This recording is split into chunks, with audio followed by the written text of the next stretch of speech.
Thank you very much, Ariba and Dr. Ajiman, for inviting me over for this very important day of celebration of human rights and what human rights stands for.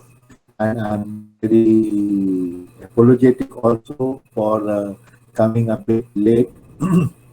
Actually, I had been taking up a session with the police officers because today is International Human Rights Day, and it was very important to have a session with the police officers.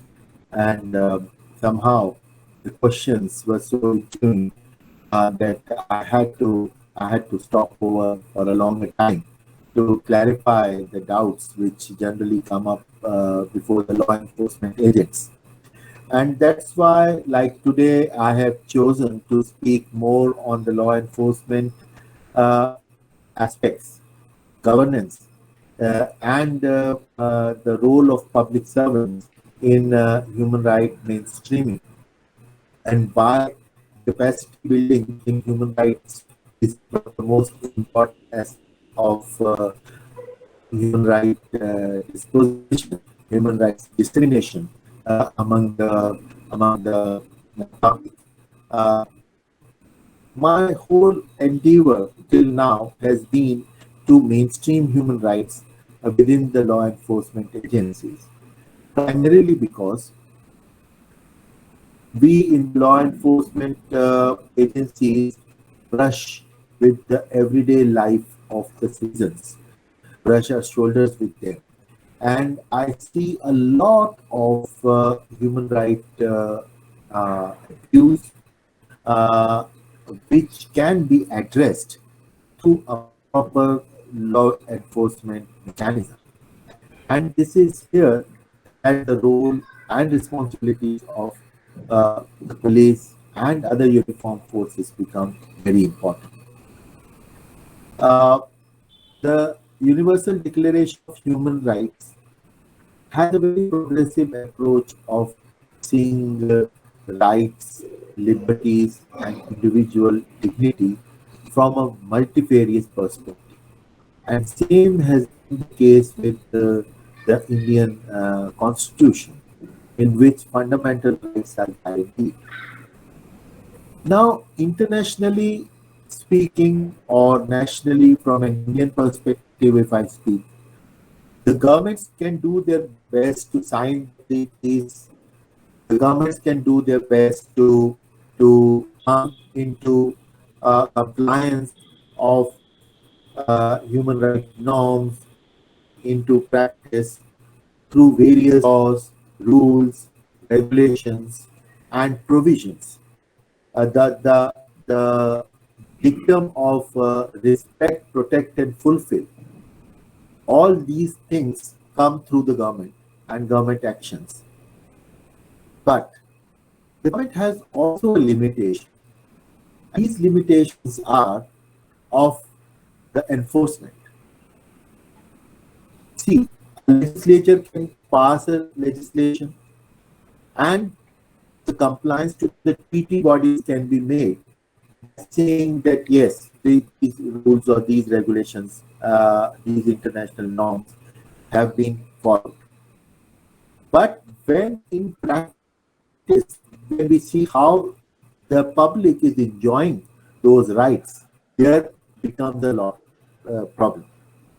Because the dictum of respect, protect, and fulfill of the international human rights mechanisms, the respect part itself becomes problematic when we see that many among the government functionaries and many among the civil society do not even want to recognize some parts of the law, human rights law, or human rights related rules.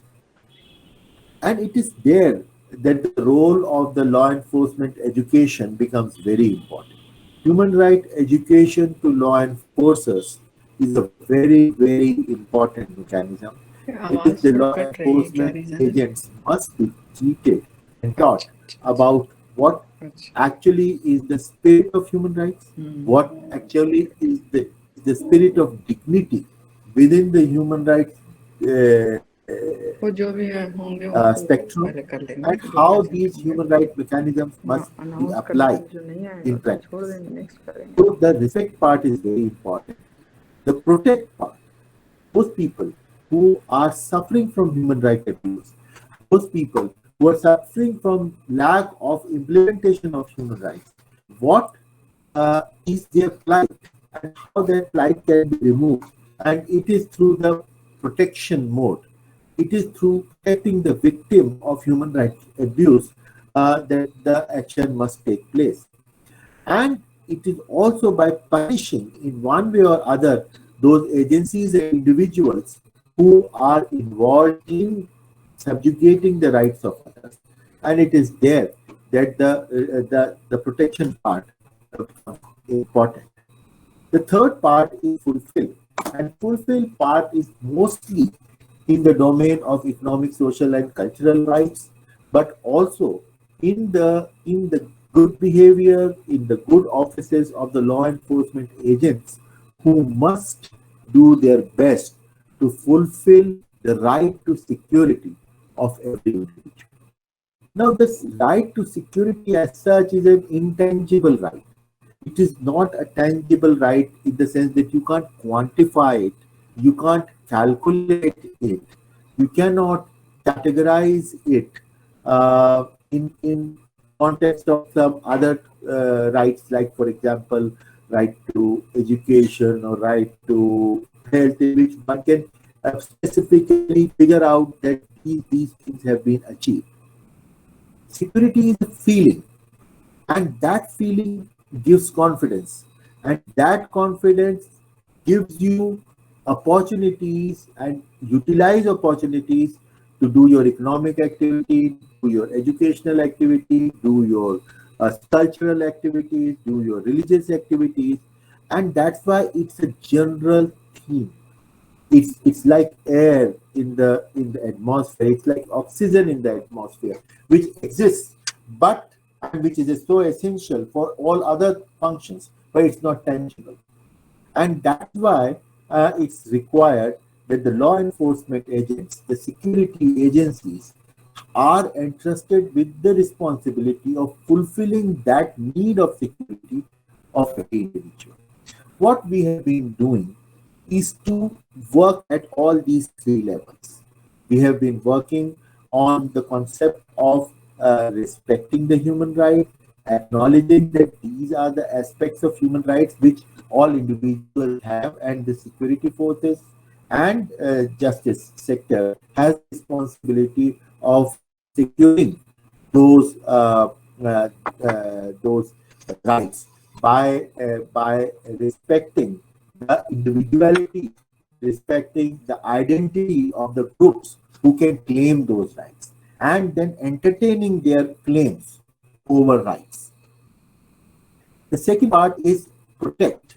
If a abuse happens of some right and the complaints come to the police or to the law enforcement agent, or even if the proactively the complaint doesn't come, but one feels that there is a violation taking place, then there should be a proactive action by the security forces, by the law enforcement agencies to firstly give security, justice related gatekeeping of those people who are suffering abuse, give them relief, and then also subject their complaints to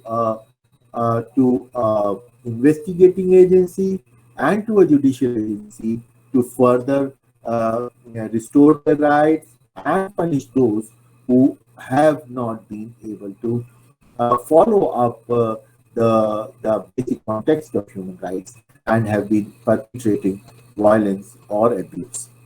The third part is again fulfill. So fulfill all the security needs which are at the base of securing a comfortable, confident life and livelihood through which all other rights can be enjoyed.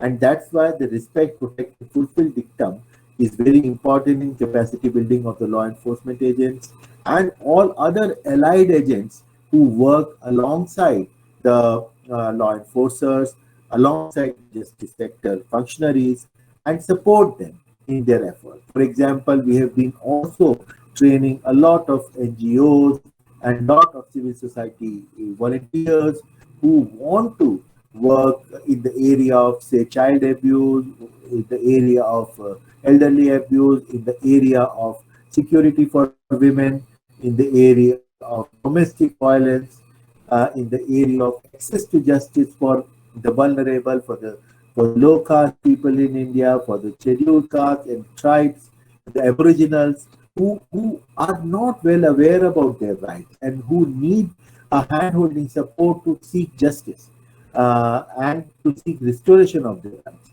And that's why the whole capacity building exercise revolves around these three aspects. And it is, since all rights are interdependent, interrelated, we have been working hard on law enforcement mechanisms related to psychological counseling, related to social sensibilities, related to religious sensibilities, related to secular identities and needs for keeping a respectable distance, but an engagement with all religious and cultural activities so that a neutral but particularly secure environment could be created for all stakeholders in the society, and through them work for a better world.